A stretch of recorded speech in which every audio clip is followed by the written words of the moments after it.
Welcome to Lawton Online with your host, Andrew Lawton. He's locked, loaded, and ready to fire. Lawton Online starts right now.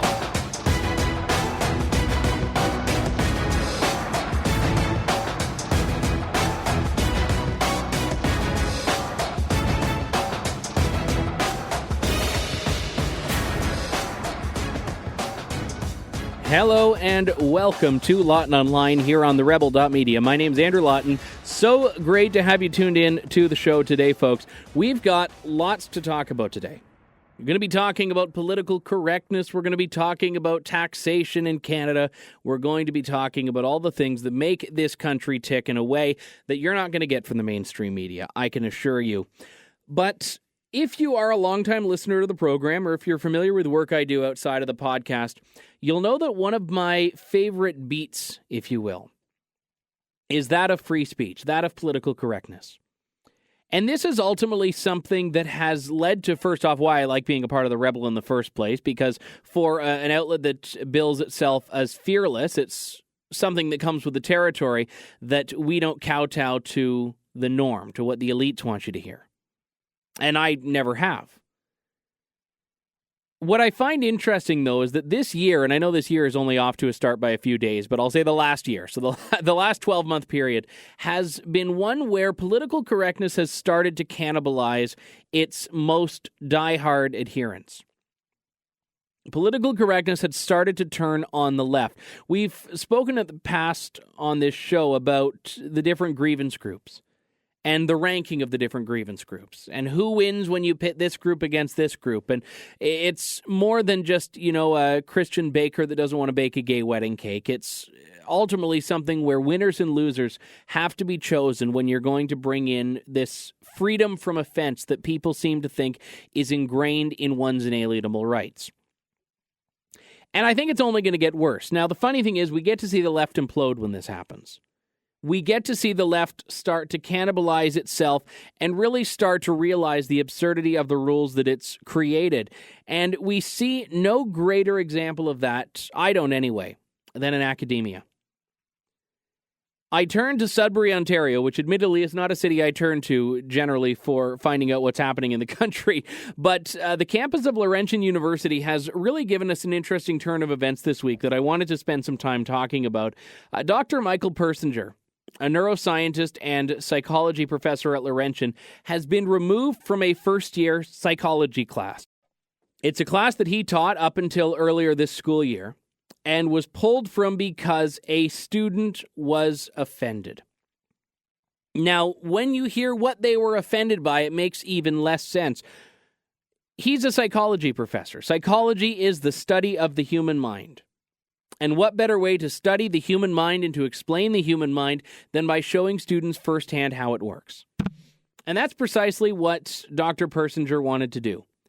He wanted to use language in his class, different forms of language, to illustrate the very realities of the way the human mind sorts things out, the way the human mind really comes to understand or feel or emotionally react based on words. So what he does at the beginning of the school year is he gives students in their course package a 4-page document. And at the top of this document is a statement of understanding. A statement of understanding that students may be exposed to language that they are not typically comfortable with. And the statement includes a list of words, including the F word, and including homophobic slurs, and including offensive slang for genitalia, all words that he may use in the class to elicit a certain response. Now, what I love about podcasts is that I have the opportunity to take more time than I do in a conventional radio show, as an example. So I'm going to read the whole statement of understanding here because I really want to unpack this for you. He writes, "This course is rated R for coarse language and explicit content." He has the movie theater R rating. It says restricted. Under 17, requires accompanying parent or adult guardian. And then the body is as such. I understand that the professor in this course, Dr. M.A. Persinger, employs techniques intended to challenge my beliefs and to develop my skills as an independent thinker who employs data and methods rather than social consensus or verbal emotionality for decision-making. I realize that the methods are not intended to embarrass or to demean, but to encourage development of strategies, so I will be minimally influenced by unpleasant experiences. If I require special needs, I will not approach the professor in order to maintain my anonymity, but will instead arrange a convenient meeting with the professor and the special needs office. I understand that the language, examples attached, employed within this course and the examinations will contain frank expressions and creative metaphors that reflect everyday life. This course will focus upon the practical and most important principles of human behavior. I realize that I can ask any question in the classroom and employ creative metaphors, regardless if they are or are not politically correct. The course professor promises to teach me the most advanced methods of problem solving, so I will not be duped by social political agendas. The professor has informed me that if the course content might be offensive to me, I can transfer to another section as early as possible. Name, date. Simply put, this is the class, take it or leave it. Most students take it. In fact, the professor himself reports that he sees this warning as a recruitment tool because students are wondering, hey, if this guy's not like anything else I've ever experienced, shouldn't I be in that class? And let me read to you the actual list of words, because most of them are utterly benign. But in his package, he says, I understand that if I find any of these words offensive or uncomfortable, I should transfer to another section of the course. Pusillanimous, pussy, perspicacious, poontang, precarious, prick, pugnacious, politician, I find that one more offensive, junta, fabrication, fallacious, fuck, fornicate gyrus, Fibonacci, fibroblasts, forensic, fag, formaldehyde, scintillation, solipsism, shitface, Satan, surreptitious, superstitious, stupidity, shape-shifting, sordid. I don't know what all those words have in common, but darn it, I would love to take his course to find out. Because simply put, he says that he puts a few things on the list. If a student doesn't like the unpredictability of language, that any word could potentially be brought up in the class, then they take another class. And you know what? Most students, it seems, up until this point, were completely okay with that. It's first-year psychology. This is, I remember from university, one of the most popular courses taken among first-year students. No one's forcing you to take it, and if you don't want to, well, great. And if you want a more benign and politically correct professor, then great. Go to another class. And it seems from everything I've read about this man, first off, that his classes are very popular. I actually heard from someone I know that went to Laurentian University, and they said that the man was revolutionary and was an absolute celebrity on campus. He was generally seen as a bit of an arrogant jerk, but students respected him because of the fact that he was this no-holds-barred professor who didn't let any sort of social norms get in the way of what he was teaching students. And let's face it, good education, true education, requires people to be challenged. He also, in this package that he gives at the beginning of the year, talks about some types of questions that he may ask in exams that may, to some people, be odd or icky or even offensive. And I read one story and I was like, how is anyone in a psychology class going to benefit from this? And then I read the questions. I'm going to read a paraphrase version, but I'll keep all the key points in it. This is not a story about him, but a question that he would put as a sample on an exam. First-year students at Laurentian Medical School were receiving their first anatomy class with a real human body. They all gathered around the surgery table, the cadaver covered with a white sheet. The professor starts the class by telling them, in medicine, as a doctor, it's necessary to have two important qualities. The first, you are not to be disgusted by anything involving the human body. As an example, the professor pulled back the sheet, stuck his finger in the butt of the corpse, withdrew it, and stuck it in his mouth. Go ahead and do the same thing, he told his students. The students freaked, hesitated for a few moments, but eventually one by one took turns sticking a finger into the butt of the dead body and finishing and putting it in their mouths.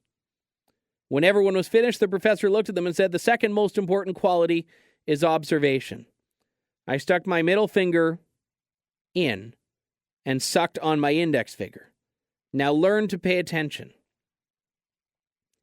So this story is then used as an example of trying to get students to talk about the inter-observer agreement, enumeration, the importance of being able to point to the response, the perversion of the professor, to break down and unpack this. Now, I haven't taken the class, so I don't know what I'm supposed to glean from this. You may think it's absurd, childish frat boy humor, or you may think that it's a brilliant way to describe something or a theme that needs to be conveyed. That's not my decision to make. It's not the school's decision to make. It is the professor's and his students' decision to make. And not that I really care about the success of academia, because I don't. I think more people are benefited by not taking university educations than they are by taking them. And I say that as someone that went to university. But I don't care if academia fails. But I must say that one of the hallmarks of academia and its necessity for success is professors being able to challenge ideas free from censorship, free from intervention. I don't know if I've ever spoken about it on the past, but there's a professor formerly in London, he's now passed away, at the University of Western Ontario, named Philippe Rushton, who I had the chance to meet on a number of occasions. He would periodically drop by this informal coffee group that I still attend from time to time. And Dr. Rushton was a psychology professor, very controversial. Very controversial. He looked at, chief among his later accomplishments, intelligence as it correlates with race. And he did this, and so much so that it became all he was known for. He became known by government officials, by some academics, as the racist because of the conclusions of his research. Now, I'm not going to dig up his research and talk about his methodology. I'm not going to talk about his results because it doesn't matter. In academia, you prove a thesis or you are unable to prove your thesis, and if someone doesn't like it, they should not have you silenced or censored, but come up with competing research. It's really not that difficult a concept to understand, yet it is apparently in 2016 a difficult concept for people to embrace. So when we look at the Laurentian professor, Michael Persinger, a neuroscientist, so clearly not a dumb man, he says, "One of my techniques is to expose people to all different types of words." This is a quote. "Silly words, complex words, emotional words, profane words, because they influence how you make decisions and how you think," unquote. And he says that by using words that cause emotion, whatever that emotion is, he can teach students about how that affects the brain's rational processes. I don't see how anyone can deny that there is a relevance to what he's doing. The fact is, instead of just putting up concepts on a blackboard, he's warning students in advance, saying, this is what you're going to get in my class. This is why my class is popular. If you don't like it, leave. And here's where we get to the problem of this generation. Instead of leaving, instead of not signing the form and saying, I am not the kind of student for whom this class is devoted, I am going to take another class. Instead of doing that, one student, unnamed, anonymous, complains, has the professor successfully removed from his own darn class. How is this at all helping students? That if they ever encounter someone in their lives that they don't like, they can just snap their fingers and that person will be removed rather than the person who has a problem with something. He's asked students to sign this for years and has never received a complaint, ever. And he said, if anything, more students sign up because of it. He has fun with it. Students don't need to fear what questions they're going to ask. It's kind of funny. I had an incident when I took psychology, this was in high school, where I asked one question and I got in trouble for the question. And I'm not even going to tell you the question because it didn't matter. But actually, No, I'll tell you another time. It wasn't bad. It was just it's not a brilliant question, but it was a question I was curious about. The subject matter of the class was talking about people who had sex changes, and it wasn't answering some key fundamental questions. So I asked about whether or not a certain biological function would have been still possible for some of these people. And I was kicked out of the classroom for asking such an insensitive question. Now, this is before all of this political correctness got a stranglehold on everything to the extent that we're in now. But still, there was this fear that then was put over the class of, oh my goodness, you can't ask questions, even if you're coming from a place of wanting to understand, of wanting to learn. There are rules, certain things you can't ask. But you know what? When you look at the response the school actually gave, they wouldn't do an interview, but they did issue a statement. And they said it was against their commitment to providing a safe and respectful workplace and learning environment. Dr. Persinger was removed from teaching this course pending an investigation. Pending an investigation. So guilty until proven innocent is the rule of the day at Laurentian University. Now, if he is reinstated, which I suspect he will be, he has tenure, he's been there for a while, that does not excuse the injustice of him being removed in the first place instead of the only student in the class who actually had a problem being removed.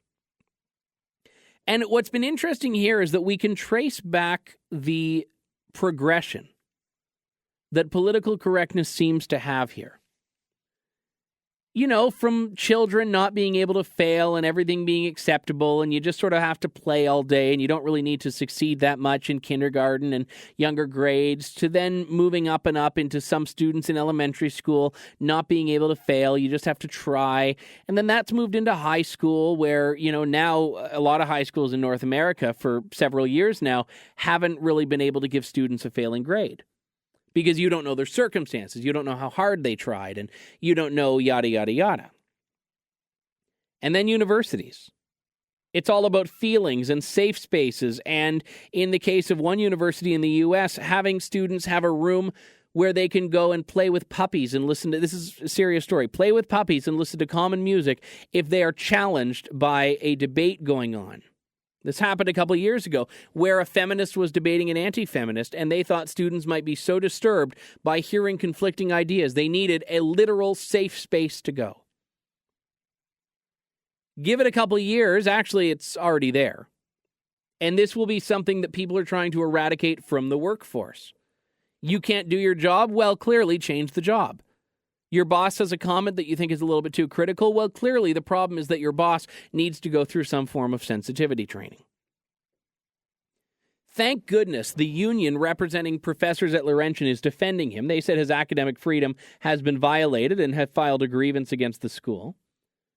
The president of the union said that includes freedom of teaching, research, and discussion, no matter how controversial, without reprisal or censorship. The discussion of controversial matters is important to help foster independent thinking and expression, unquote.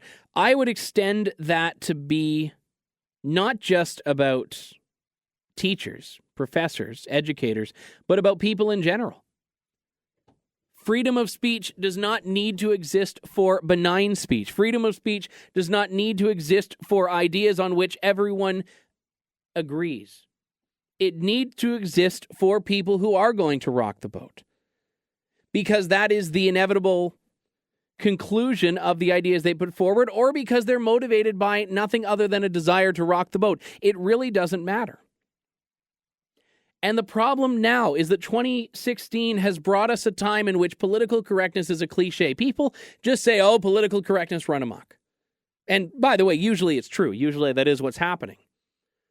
But political correctness has become the new norm. This cancer on discourse, this cancer on freedom, this cancer on every single segment of society has become something that people shrug their shoulders and accept and embrace because, well, that's just the way it is. Do you know where political correctness originated? In Mao's China. That was when we first heard of this idea of something in a codified way becoming politically correct based on the state. So the original political correctness is communism that has to be free from dissent. When we saw its first modern Western adaptation, it was actually by an American feminist who spoke of the need to be politically correct. Now, even her, and her name escapes me at the moment, but even she has since said that she did not wish to inflict upon the world what political correctness has done, despite the fact that she's credited with really bringing it here, or at least giving it a name and allowing people to unify behind it. Much like one of the founders of Greenpeace taking a step back and saying that he wants nothing to do with the global alarmism of this year, one of the founders, or at least the first adopters of this belief that we need to be politically correct, has said that she wants nothing to do with it. That should tell us something. And this is where the left starts to eat itself. I just wish they'll finish the job. When we come back in just a couple of moments' time, we will have more of Lawton Online here on TheRebel.Media. Stay tuned.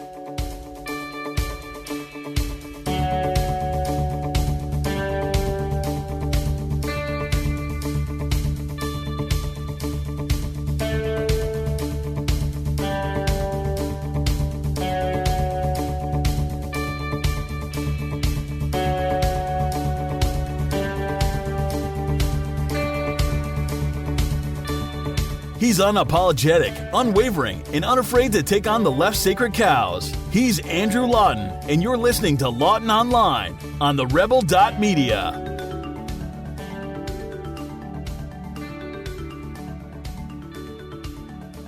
We are back here on Lawton Online on TheRebel.Media. I wanted to move away for a moment anyway from the culture war and talk a little bit more about the economic situation we're seeing in Canada. Because let's face it, the culture war is the biggest battle of this generation, but certainly the bills we're paying for taxes and the economic benefits and, let's face it, disadvantages we see in the country and in our respective provinces is probably more directly hitting our pocketbook here. But we have this fiscal year a really dangerous prediction. I'm not the one that made it. The numbers have come from the Fraser Institute, which always hits the nail on the head on these things. Combined debts between the federal and provincial governments in Canada will balloon to $1.3 trillion this year. $1.3 trillion. That means that we're spending exorbitant amounts on interest payments on money that has already been spent, that we had no say in a lot of cases, which makes it more and more difficult with each passing year for any government to put a dent in it. Anyone who follows the work of the Canadian Taxpayers Federation has likely seen at some point the roaming debt clocks.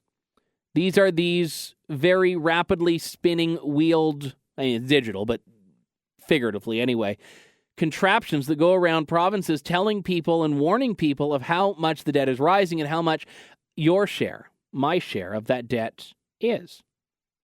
It's money that we probably didn't even know we owed. But we're dealing with it. Our children are dealing with it. So with this number, the $1.3 trillion number of dollars owed by federal and provincial governments in Canada, is there any hope on the horizon? I don't want to beat you down without giving you some hope. We'll find out hopefully in just a moment here. I'm very pleased to welcome Charles Lamam to the program, Director of Fiscal Studies for the Fraser Institute and author of an annual report looking at this over the course of a number of years continuously, but for this year especially. Charles Lamam, great to have you on the show, sir. Really appreciate your time today. It's a pleasure to be here. Thanks. So we've talked in the past about a lot of the similar areas to this, but I wanted to contextualize for people why it's so problematic, because that's something that I fear is not necessarily understood by the masses as to what happens negatively to everyone, not just to a spreadsheet when debt does get to these levels. Yeah, so the real point of our report is to explain to Canadians that government debt has costs. Like a household, governments have to pay interest on the money they borrow. And right now, all governments in Canada are spending over $60 billion each year on interest payments on their existing debt. It's not a trivial amount. It's roughly the same amount that we're spending on K-12 education public education in the country. It's about 8 cents of every tax dollar that we send governments going to service the debt, going to pay interest on the debt. A fairly large amount, and my concern is that if you look in the future, government debt is slated to rise, and the interest payments that come with it could also go up too. So with that being said, let's talk about the nuts and bolts here. It's not, for Ontario especially, looking like we're headed in that positive direction here, having, quite frankly, almost doubled in less than a decade. That's right.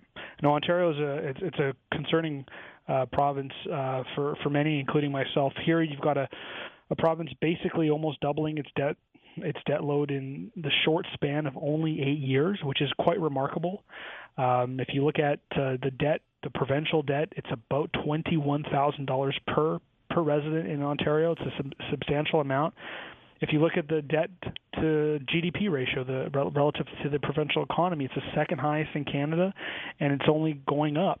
If you look at interest payments, right now the government's spending $11.3 billion annually to pay interest on its outstanding debt. That's about 9 cents of every tax dollar going to pay interest. And sorry to be long-winded here, but according to their own projections, they're planning interest payments to grow each year by 7%. Wow. And that means interest payments on debt will be the fastest growing line item in the provincial government's budget. It's going to completely outpace the growth in healthcare spending, which is slated for less than 2% annually over those 3 years.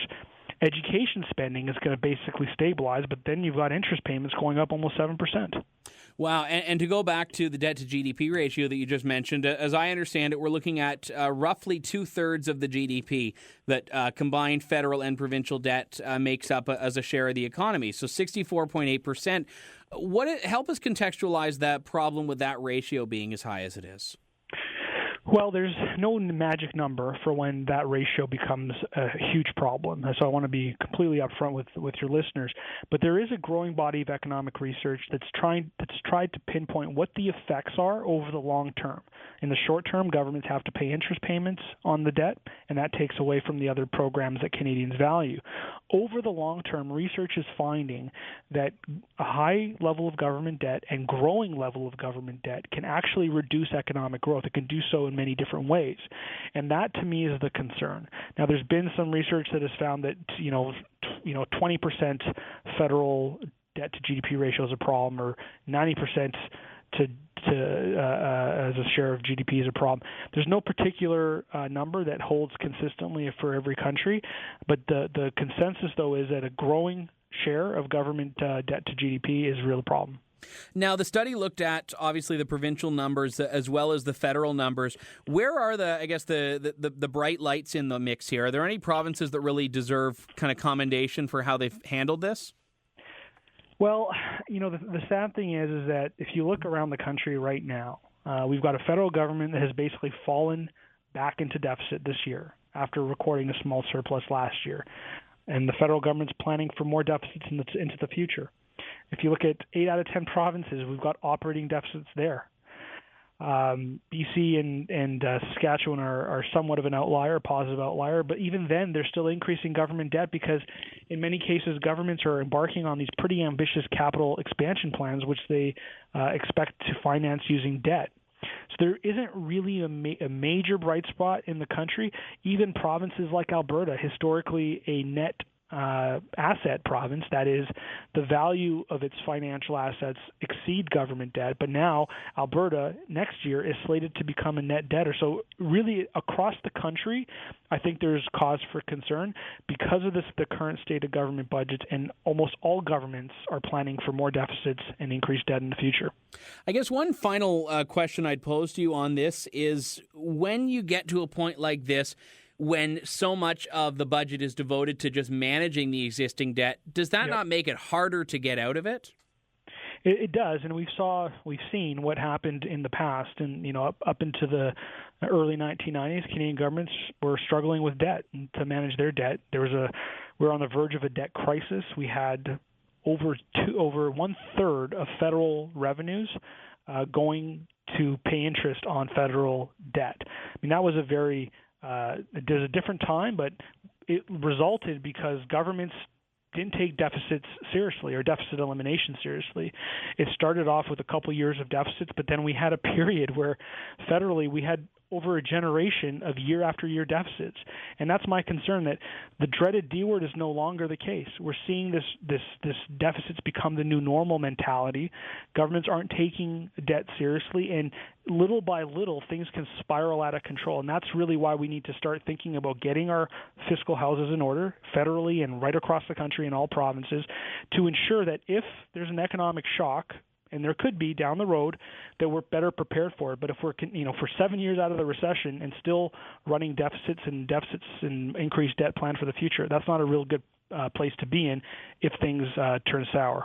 Yeah, certainly right about it seeming to be the new normal. The study shining the light on this released today by the Fraser Institute, The Cost of Government Debt in Canada 2016. One of the authors, Charles Lamam, the Director of Fiscal Studies for the Fraser Institute, joining me on the line now. Charles, appreciate your time as always, sir. My pleasure. Thank you. Okay, I take it back. I said at the top that I was hoping we might feel like more encouraged and more inspired and learn that there was hope on the horizon. Yeah, apparently that was wrong. There's no hope on the horizon.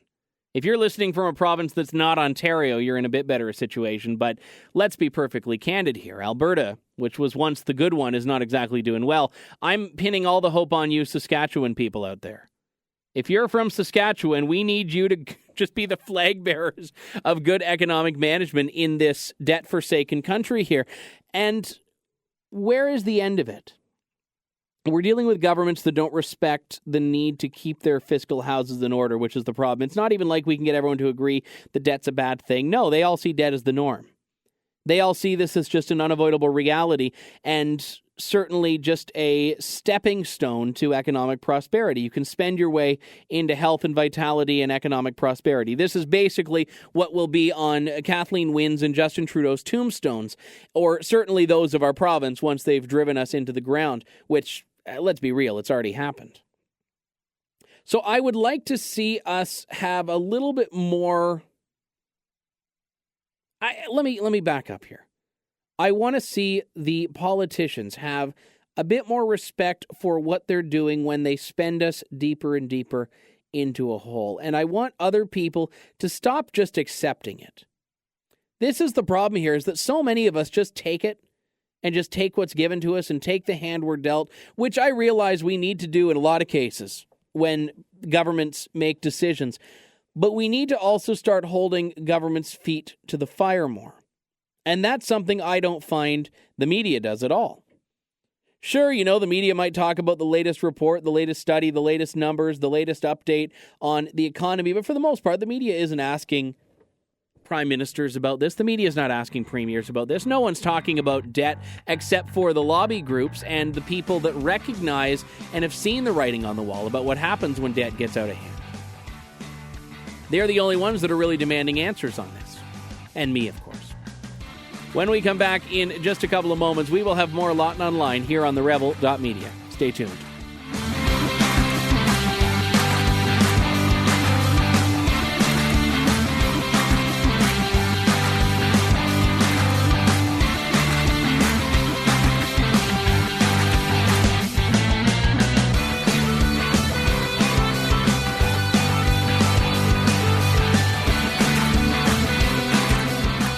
You're listening to Lawton Online with your host, Andrew Lawton, exclusively on TheRebel.Media. Email your thoughts to Andrew at andrewlawton.ca or tweet Andrew using @AndrewLawton.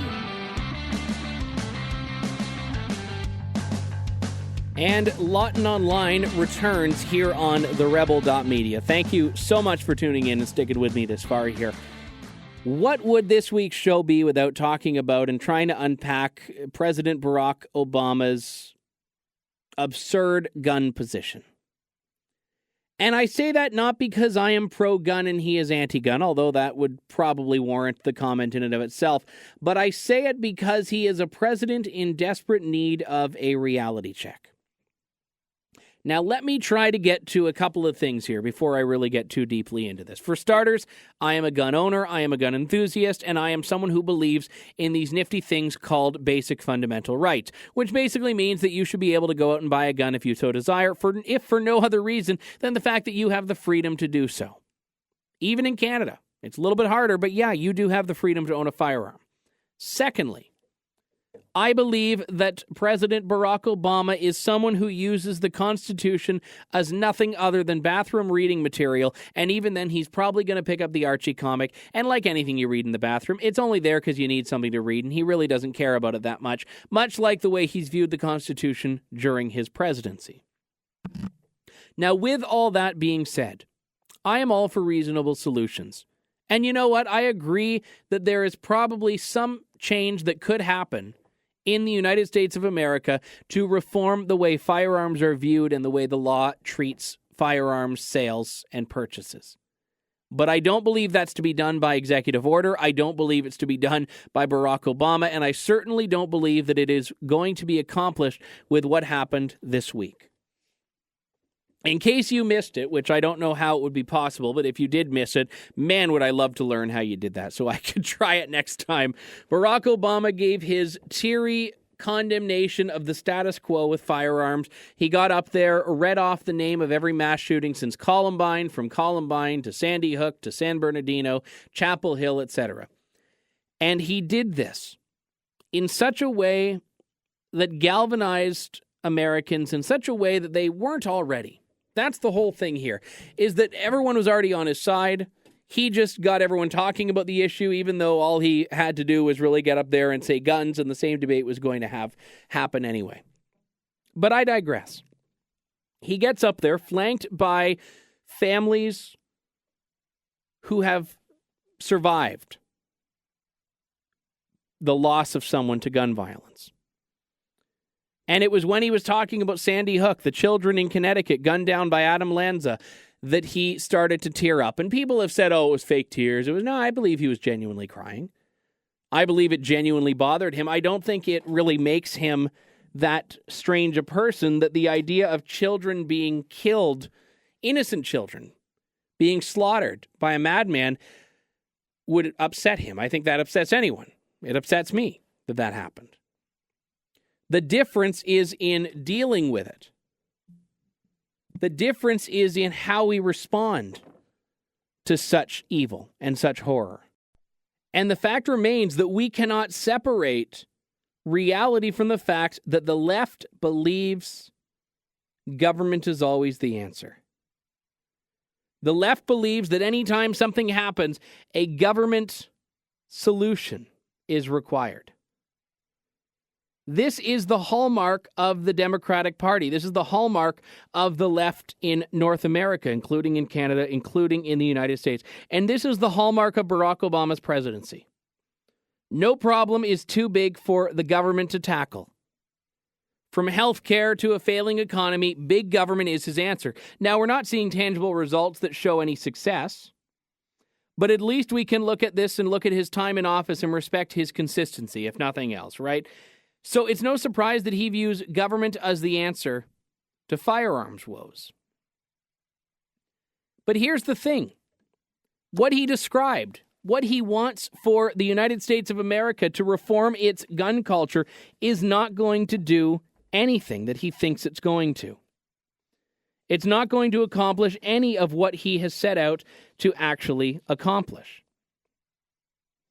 He announced that by executive order, he's going to be expanding mandatory background checks to gun shows, flea markets, and online sales. He wants to add staff to help them process, and he wants to get states to submit accurate and updated criminal history data, like, they're already doing.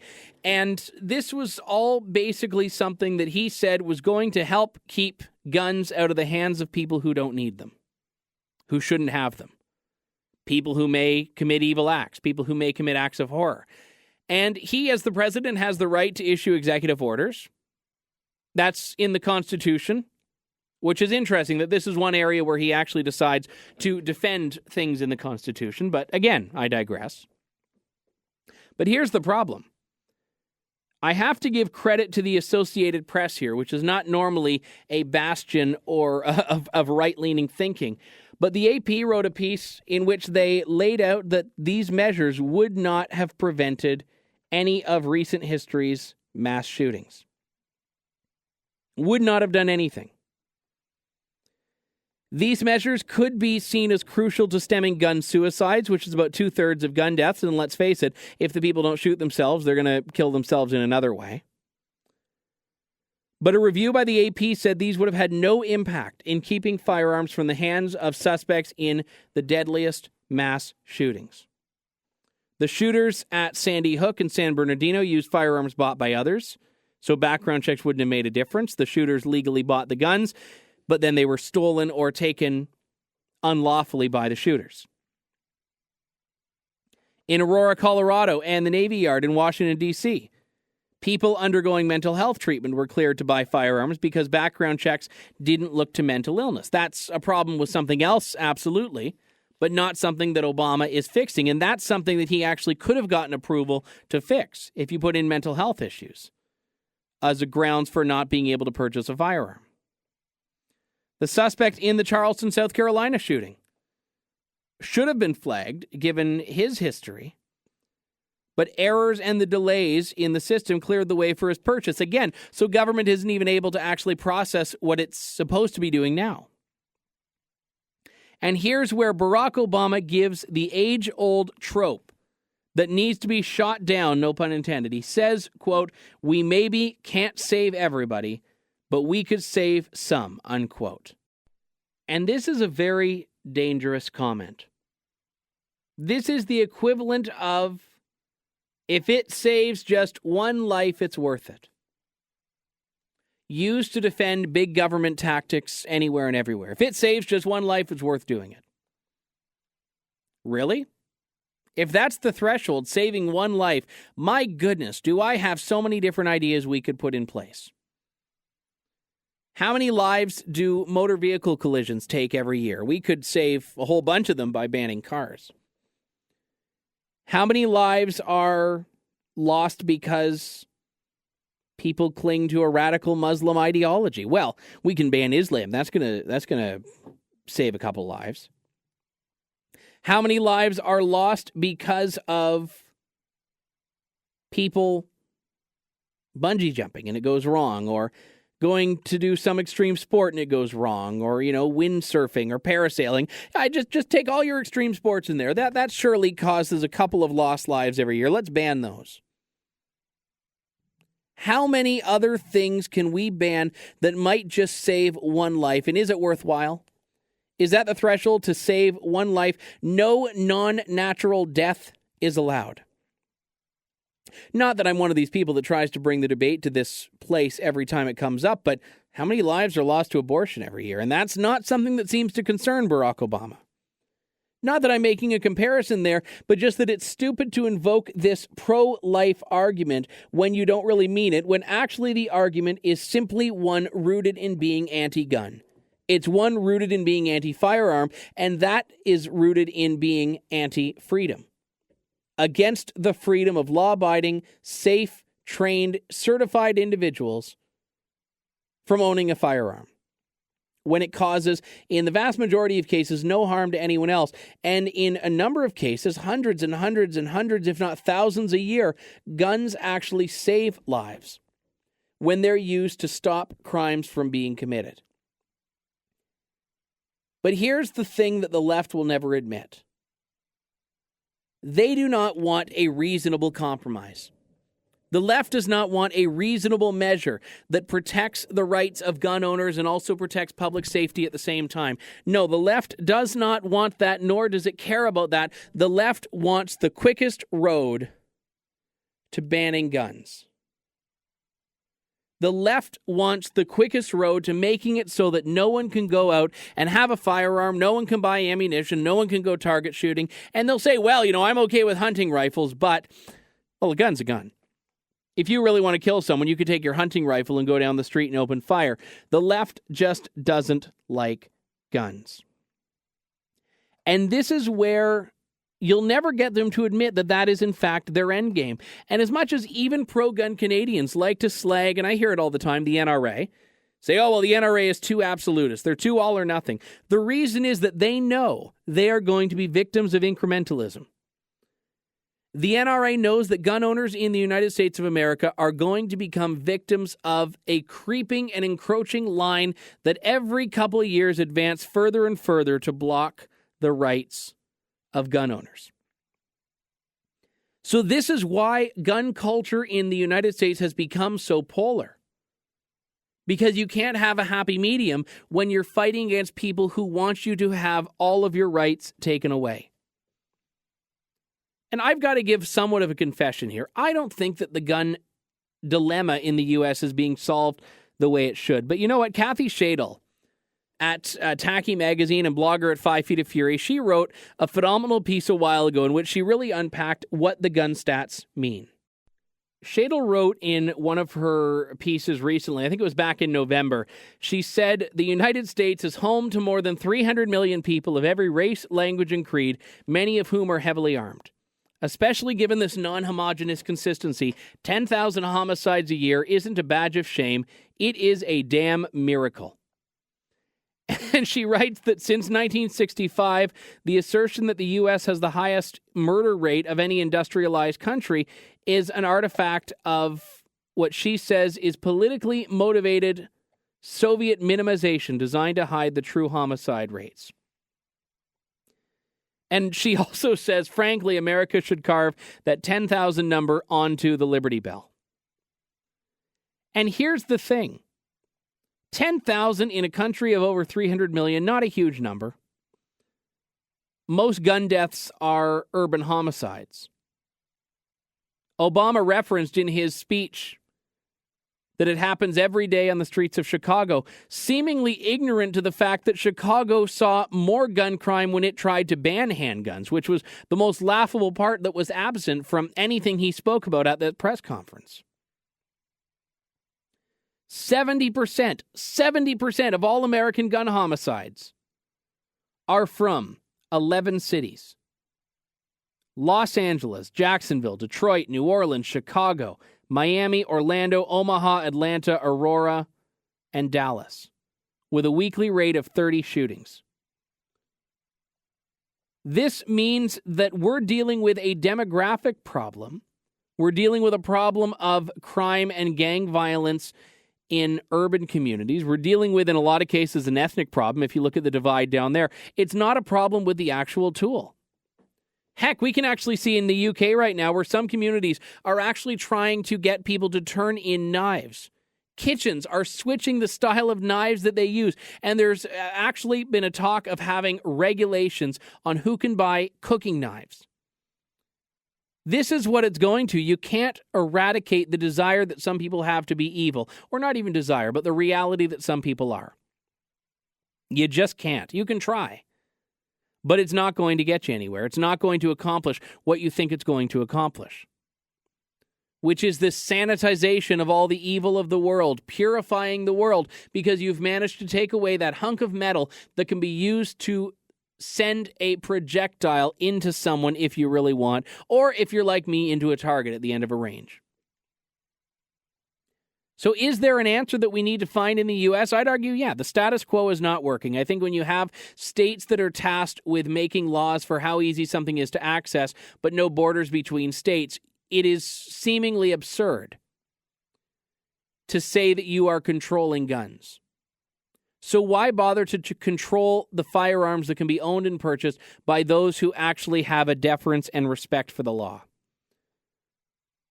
There have been a number of people that have speculated, and I don't think they've been off base in doing so, that Obama is paving the road for a national gun registry.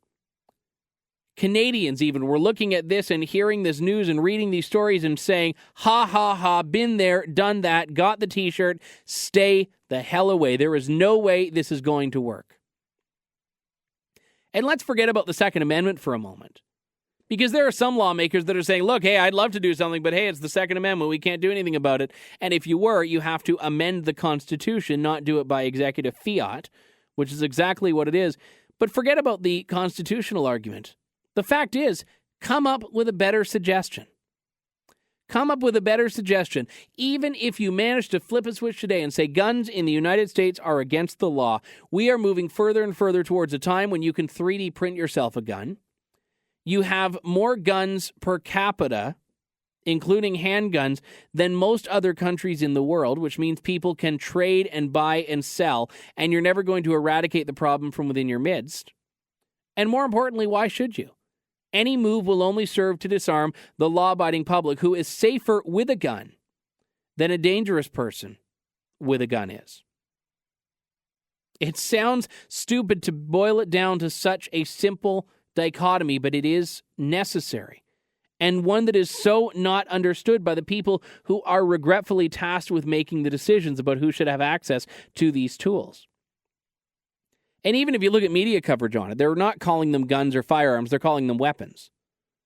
Obama and his ilk love to do this. By calling it a weapon, every time you bring it up, you're not talking about a tool, you're not talking about something that protects families, you're not talking about something used to put food on the table, you're not talking about something that people collect, you're talking about something that is designed to kill. That's why they reframe the debate by talking about weapons rather than guns.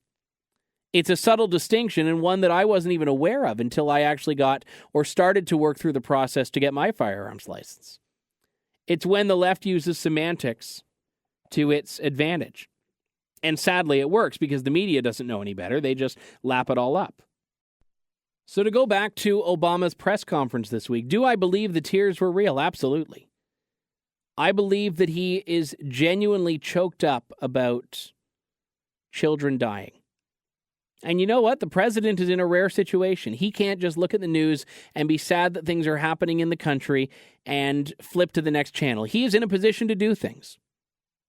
And I cannot imagine what it must be like to live with that burden where you feel compelled to act based on every bad thing you see happen. But the problem is when you have people whispering in your ear that you can do things about some of these woes, it sets the country up for failure when you've convinced yourself and you've been convinced by others that you can actually stop people from killing each other. You can make it more difficult. You can force them to use another tool. But if someone is going to kill themselves, they're going to kill themselves. If someone is determined to kill another, they're going to do it. And the law is not going to remedy human stupidity. There are laws against killing people, and they don't seem to work. There are laws against giving access to firearms to some people, specifically children or mentally unstable people, but still, they manage to get a hold of them. And a lot of these accidental shootings that have taken place have been because someone was not following the law as it existed already. So what's to make us believe that they are going to follow the laws if we add another couple lines to them? How can we have confidence in a system based on people following guidelines written down on paper when they're already failing to follow those very guidelines?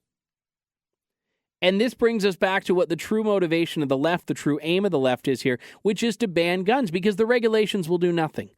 Added laws will do nothing. Added guidelines will do nothing.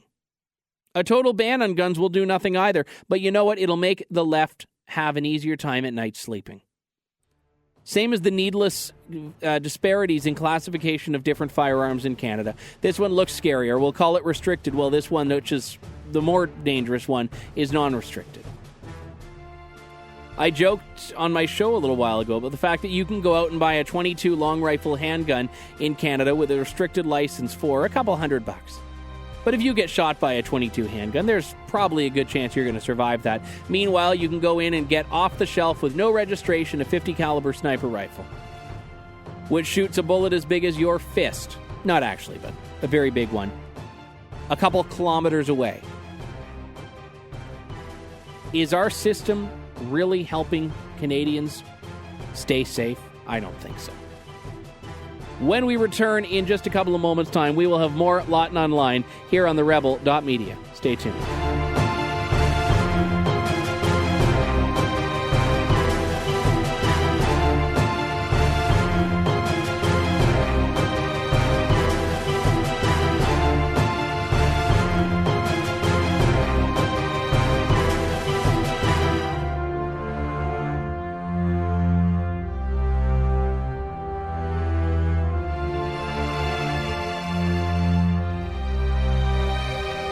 He's irreverent, intelligent, and indefatigable. You're tuned in to Lawton Online with Andrew Lawton.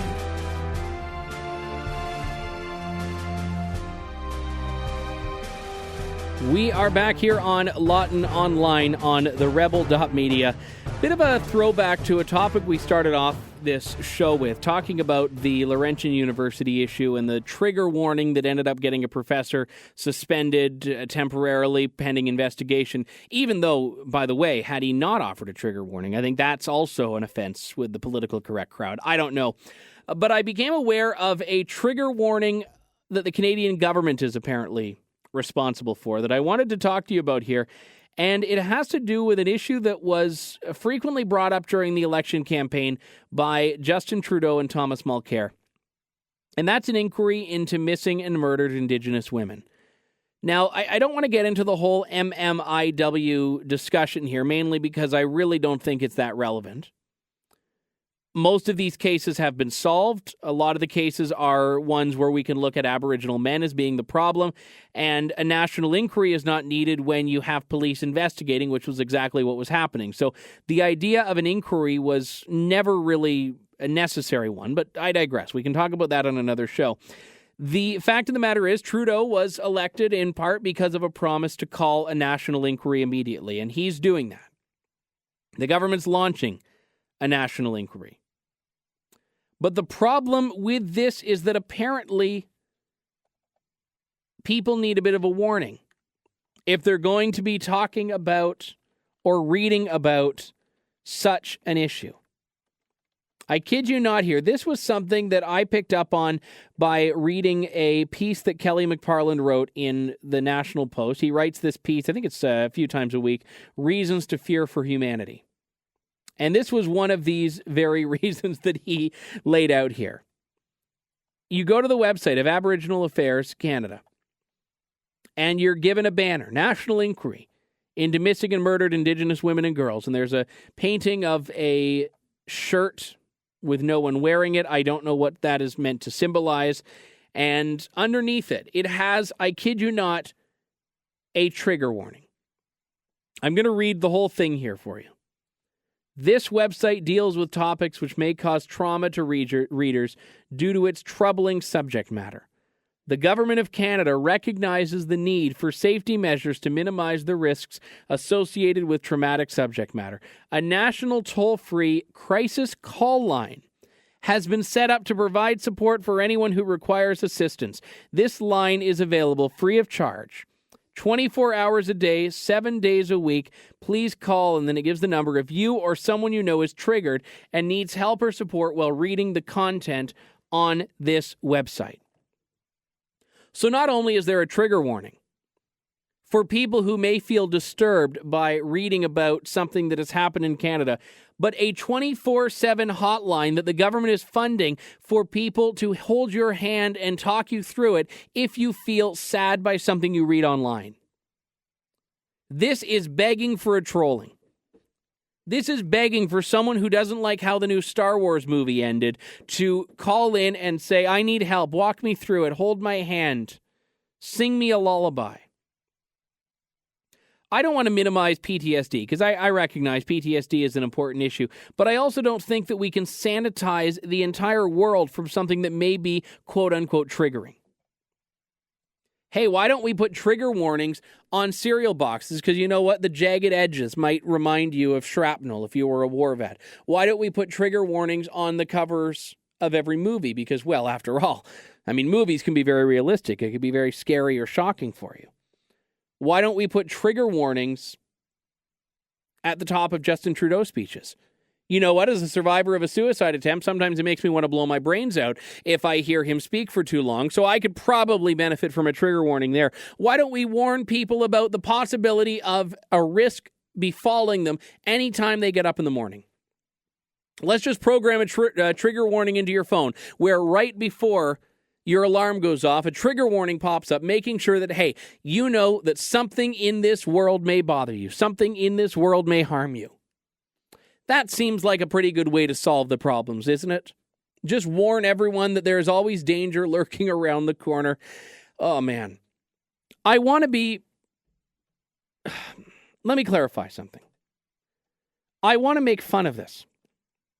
I want to laugh at this. I want to mock this. And I think I've been doing that to some extent. This is your government at work, though. This is what your government thinks is a pressing national priority. A hotline and a trigger warning so that if you feel disturbed, you can call them. You know what? I want to call this line before the next show.